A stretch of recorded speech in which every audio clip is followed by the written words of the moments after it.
Welcome to the market money magnet guys. आज यहाँ बात करने वाले हैं एक ऐसे पेनी स्टॉक के बारे में। इट्स अ पेनी स्टॉक हम बोल सकते हैं क्योंकि इसका मार्केट कैप भी काफ़ी कम ही देखने को मिल रहा है और इसका जो स्टॉक प्राइस है ये सिर्फ 25 रुपीज़ के आसपास ट्रेड करता हुआ देखने को मिल रहा है। आगे सारी डिटेल स्टॉक के बारे में आएंगी ही। इस स्टॉक को हम सिर्फ पब्लिक डिमांड के ऊपर ले रहे। पब्लिक डिमांड कमेंट सेक्शन में मुझे मिल रही थी कि ये स्टॉक के ऊपर एक वीडियो बनना चाहिए, इस वजह से बन रहा है।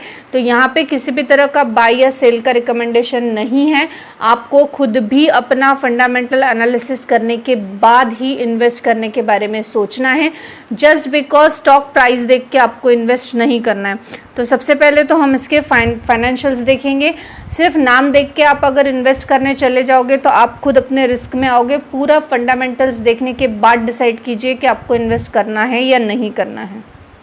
यहाँ पर आप देख सकते हैं कि मार्केट कैप सिर्फ 493 करीबन 5 करोड़ के आसपास का मार्केट कैप देखने को मिल रहा है। करंट स्टॉक प्राइस 25.9 रुपीज़ का देखने को मिल रहा है हमें। यहाँ पे जो कंपनी का फेस वैल्यू है ये 5 का है, यानी एक बार स्प्लिट हो चुका है।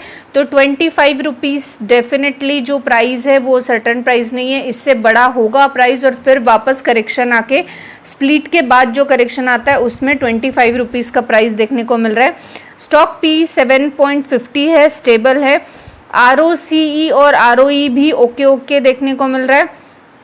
अगर हम यहाँ पे नेट प्रॉफिट की बात करें तो कंसिस्टेंसी से प्रॉफिट जो है ये कंपनी जनरेट कर रही है। डेप टू इक्विटी रेशो देखें तो 0 है, यानी डेप फ्री कंपनी है। यहाँ पे डेप 1 है। ऑलमोस्ट हम इसको डेप फ्री ही बोलेंगे क्योंकि इन्वेंट्रीज आप देख सकते हो 13.7 करोड़ की इन्वेंट्री है, तो इस हिसाब से डेप फ्री डेफिनेटली हम बोल सकते हैं। करंट असेट्स 83.3 करोड़ के देखने को मिल रहे। पेट्रोस्की स्कोर के हिसाब से लॉन्ग टर्म के लिए स्टॉक जो है ये फिट बैठता हुआ देखने को मिल रहा है। फंडामेंटल्स में एक चीज़ हमें और डाउटफुल देखने को मिलती है कि कंसिस्टेंसी से प्रॉफिट जनरेट करने के बावजूद भी डिविडेंड कंपनी ने एक बार भी नहीं दिया है। तो प्रॉफिट मेकिंग कंपनी तो दिख रही है, छोटी है, 25 रुपये की है, फंडामेंटल्स ओके है, लेकिन फिर भी डिविडेंड एक बार भी कंपनी की तरफ से नहीं मिला है। अब अगर हम यहाँ पे बात करें प्रॉफिट एंड लॉस अकाउंट की तो आप यहाँ पे देख सकते हैं जो सेल्स है ये सेल्स कंटिन्यूसली ग्रोइंग देखने को मिल रहा है। अच्छा सेल्स यहाँ पे होता हुआ देखने को मिल रहा है। साथ ही साथ एक्सपेंसेस भी बढ़ते हुए नज़र आ रहे हैं। एक्सपेंसेस बढ़ना कोई बुरी बात डेफिनेटली नहीं है। यहाँ पे अगर आप देखेंगे तो कंपनी का नेट प्रॉफिट की अगर हम बात करें तो उसमें भी अच्छा ग्रोथ देखने को मिल रहा है। अर्निंग पर शेयर में भी हमें ग्रोथ या हम बोल सकते हैं पॉजिटिव में देखने को मिल रहा है। डिविडेंड पे आउट कंपनी नहीं के बराबर ही करती है। 2017 में एक बार डिविडेंड दिया था और 2013 में डिविडेंड दिया था, उसके बाद डिविडेंड नहीं दिया है कंपनी ने। अब इसके साथ साथ अगर हम बैलेंस शीट की बात करें तो आप बैलेंस शीट में देख सकते हैं जो रिजर्व्स है ये रिजर्व्स भी ग्रोइंग देखने को मिल रहे हैं। बोरोइंग कंपनी के ऊपर था लेकिन अब बोरोइंग नहीं के बराबर ही देखने को मिल रहा है। अगर हम देखें तो ये short term borrowing long term borrowing है। लॉन्ग टर्म बोरोइंग यानी 1 करोड़ का ही देखने को मिल रहा है और लॉन्ग टर्म बोरोइंग के लिए कोई स्पेसिफिक टाइम पीरियड डेफिनेटली नहीं है उनको पे करने के लिए। अगर हम इसके साथ कंपेयर करें कंपाउंडेड सेल्स ग्रोथ की कंपैरिजन अगर हम प्रॉफिट ग्रोथ से करें तो आप देख सकते हैं 10 सालों में कंपाउंडेड सेल्स ग्रोथ जो है ये 25% से बढ़ा है, तो प्रॉफिट ग्रोथ 57% से, 5 सालों में 44%, तो यहाँ 60%, और 3 सालों में लास्ट सेल्स ग्रोथ 101% से बढ़ा है। तो जो कंपाउंडेड प्रॉफिट ग्रोथ आ रहा है ये 90% से बढ़ता हुआ हमें देखने को मिल रहा है। अब अगर हम यहाँ पे मोस्ट इम्पॉर्टेंट यानी शेयर होल्डिंग पैटर्न की बात करें तो आप यहाँ पे देख सकते हैं शेयर होल्डिंग पैटर्न में प्रमोटर का जो होल्डिंग है ये 71.38% का देखने को मिल रहा है, लेकिन सितंबर 2023 से थोड़ा स्लाइटली कम हुआ है। पर जून 23 में जो है 70.51 था और उसके बाद 71.38 यानी बढ़ता हुआ देखने को मिल रहा है। पब्लिक का होल्डिंग 28% का यहाँ पे देखने को हमें मिल रहा है। अब ये कंपनी करती क्या है? तो यहाँ पर आप देख सकते हैं जो कंपनी है ये RBI registered non systematically important non deposit taking non banking financial company देखने को मिलती है। It is a primarily focused है इनका इसके ऊपर। साथ ही साथ ये इंटर कॉर्पोरेट लोन्स और personal loan and investments and trading in securities भी प्रोवाइड करती है। अगर इनका फंड बेस देखा जाए तो इंफ्रास्ट्रक्चर में फंड करता है, इंडस्ट्रियल असेट्स को फंडिंग करता है, loan against share, inter corporate deposits और इक्विटी पार्टिसिपेशंस को भी, और इवन दो रिटेल फाइनेंसेस में भी ये लोन प्रोवाइड करता है। बेसिकली फाइनेंस कंपनी है और लोन प्रोवाइड करने का काम करती है, हम ये बोल सकते। अब फी बेस्ड सर्विसेज में लोन के साथ साथ प्रोजेक्ट काउंसलिंग का भी ये काम करती हैं।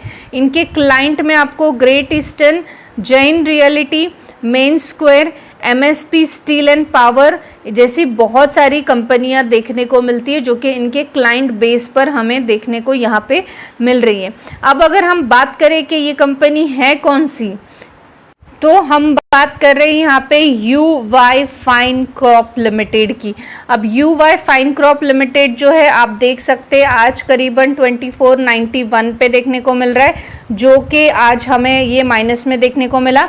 लेकिन अगर हम इसका मैक्सिमम चार्ट पैटर्न देखें तो आप देख सकते मैक्सिमम चार्ट पैटर्न पे चार्ट क्लियरली शो कर रहा है कि जो कंपनी है ये बहुत ज़्यादा वोलेटाइल देखने को मिलती है। यानी जब कंपनी एक फ्लैट जोन में थी, फिर अच्छा खासा कंपनी ने गेन किया और इतना बड़ा हमें यहाँ पे करेक्शन देखने को मिला, फिर एक फ्लैट जोन में देखने को मिलती है, थोड़ा भी ये गेन किया कि फिर करेक्शन आता है। अभी भी कंपनी ने गेन किया, अगेन करेक्शन आया, अभी फिर एक टॉप लेवल पे कंपनी देखने को मिल रही है। यानी अगर इसमें आप इन्वेस्ट करेंगे तो आपको रेडी रहना है कि कंपनी में कभी भी एक बड़ा करेक्शन आ सकता है। वैसे भी एक penny cap, small cap, mid cap type का जो स्टॉक होता है, इसके अंदर करेक्शन के चांसेस कुछ ज़्यादा ही देखने को मिलते हैं, और उसमें से ही एक UI फाइन क्रॉप लिमिटेड का स्टॉक हमें यहाँ पे ये देखने को मिलता है। अब यहाँ पे हमारा मेन सवाल ये है कि क्या ये स्टॉक बाय करने के लिए कैपेबल है, क्या हमें इसको बाय करना चाहिए या नहीं। अब ये जानने से पहले हम पियर्सिंग कंपैरिजन करेंगे कि आप यहाँ पे देख सकते हैं कि जो UI फाइन क्रॉप है इसके कंपैरिजन में बजाज फाइनेंस, बजाज फिनसर्व, जियो फाइनेंशियल्स, चोलामंडल जैसी कंपनियां, Shriram finance, Bajaj holding, HDFC, AMC जैसी कंपनियां ऑलरेडी हैं। अब ऐसे में हम इसकी कंपैरिजन अगर करें तो आप इसको समझ सकते हो कि इसको बहुत बड़े बड़े कॉम्पिटिटर्स को फेस करना है। अब इतने बड़े बड़े कॉम्पिटिटर रहने के बाद इनका यहाँ पे सर्वाइवल होना या अपने आप को प्रूव करना थोड़ा सा मुश्किल काम डेफिनेटली रह सकता है, लेकिन फिर भी कंपनी में पोटेंशियल है। अगर हम नेट प्रॉफिट की बात कर ले कंपनी के, या क्वार्टर प्रॉफिट या सेल्स ग्रोथ की भी हम बात करें, तब भी कंपनी जो है एक डिसेंट सा, हम बोल सकते हैं पेनी स्टॉक के हिसाब से एक डिसेंट सा सेल्स ग्रोथ दिखा रही है। क्वार्टर रिजल्ट में भी कंसिस्टेंसी से कंपनी ने जो है प्रॉफिट किया है। इस बार का जो क्वार्टर रिजल्ट है इसमें बहुत अच्छा jump definitely UI fine crop में देखने को मिला है। तो हम इसमें इन्वेस्ट करें या ना करें ये तो डिपेंड करेगा प्रोज और कॉन्स कितने हैं। इसके जो कॉन्स है अगर हम उसकी बात करें कि कंपनी की प्रॉब्लम्स क्या क्या है, अगर हम सिस्टमैटिकली कॉन्स की बात करें तो यहाँ पे हम पहला ही देखेंगे कि जो प्रॉफिट है, ये रिपोर्टेडली प्रॉफिट जो है ये कंटिन्यूसली प्रॉफिट जनरेट करने के बाद भी डिविडेंड पे आउट नहीं करती है। सेकेंड अगर हम बात करें तो जो रिटर्न ऑन इक्विटी है ये 9.75% ओवर है लास्ट 5 ईयर्स में, ये भी एक डेफिनेटली निगेटिव पॉइंट है। अब अर्निंग जो हो रही है ये अदर इनकम से करीबन इसकी 75.2 करोड़ के आसपास अदर इनकम पे अर्निंग है, जबकि स्टॉक जो है फाइनेंस और इन्वेस्टमेंट से रिलेटेड है। और इसके अगर डेप्टर डेज की बात करें वो भी 163 डेज के हैं, जो कि हायर हमें देखने को मिल रहे हैं। साथ ही साथ वर्किंग कैपिटल डेज जो है वो भी इंक्रीज हुए हैं 38 2.8 डेज से, यानी करीबन 224 डेज से। तो ये सारे कॉन्स इसमें ऑलरेडी अवेलेबल हैं। अब सिर्फ कौन सी है, क्या प्रो भी तो होंगे ना, कुछ कुछ कंपनी अच्छी भी तो होगी ना। तो डेफिनेटली प्रोज भी है। प्रोज में पहला ही देखने को मिलता है कि ऑलमोस्ट डेट फ्री कंपनी है। सेकेंड की कंपनी एक्सपेक्टेड है क्वार्टर रिजल्ट बहुत अच्छा आएगा आने वाले समय में भी, और जैसे जैसे क्वार्टर रिजल्ट्स अच्छे आएंगे वैसे वैसे कंपनी की ग्रोथ भी देखने को मिलेगी। अब इसके साथ साथ जो तीसरा हमें एक और इसमें प्रो देखने को मिला है कि गुड प्रॉफिट ग्रोथ है, यानी प्रॉफिट ग्रोथ करीबन 60.4% CAGR की देखने को मिल रही है, जो कि लास्ट 5 सालों में हमने ऑलरेडी देखी है। साथ ही साथ इसने जो प्रमोटर्स है, ये प्रमोटर्स का होल्डिंग अच्छे से होल्ड कर रखा है। प्रमोटर ने कोई भी प्रमोटर के होल्डिंग पे प्लेज नहीं है, ये भी एक पॉजिटिव फैक्टर इस स्टॉक का देखने को हमें मिल रहा है। लेकिन हमारा सवाल जो है अभी भी कांस्टेंट है कि UI फाइन क्रॉप को बाय करना चाहिए या नहीं। अब UI फाइन क्रॉप जो है फंडामेंटली एक डिसेंट स्टॉक है, लॉन्ग टर्म के लिए फिट बैठता है। प्रोज और कॉन्स भी हमने देखे क्या क्या है इनमें। अब ऐसे में टफ कॉम्पिटिटर के साथ इसका ग्रोथ कितना जाएगा ये तो वक्त बताएगा। कॉन्स्टेंटली अगर क्वार्टर रिजल्ट अच्छे आए तो ये 25 रुपीज़ का स्टॉक 250 रुपीज़ तक भी हमें जाता हुआ देखने को मिल सकता है, या तो यही 25 रुपीज़ का स्टॉक हमें ज़ीरो पर भी आता हुआ देखने को मिल सकता है। जैसे कि हमने इसका ऑल टाइम चार्ट देखा, 2004 से ये कंपनी जो है लिस्टेड है, फिर भी आप सोच रहे होंगे 25 रुपीज़ पर ही है। तो गाइज इसका स्प्लिट हो चुका है, फेस वैल्यू अभी करंट 5 का है, तो इसके पहले जो स्टॉक का स्प्लिट हुआ होगा तो डेफिनेटली उस स्प्लिट के चलते ये स्टॉक 25 रुपीज़ तक आया है। और डिविडेंड की अगर बात करें तो हम जानते ही हैं कि स्टॉक डिविडेंड पे कंसिस्टेंसी से नहीं करता है, और जब डिविडेंड पे किया था तो 0.40 पैसे या 50 पैसे या 1 रुपीज़ तक का डिविडेंड मैक्स टू मैक्स इसने पे किया होगा।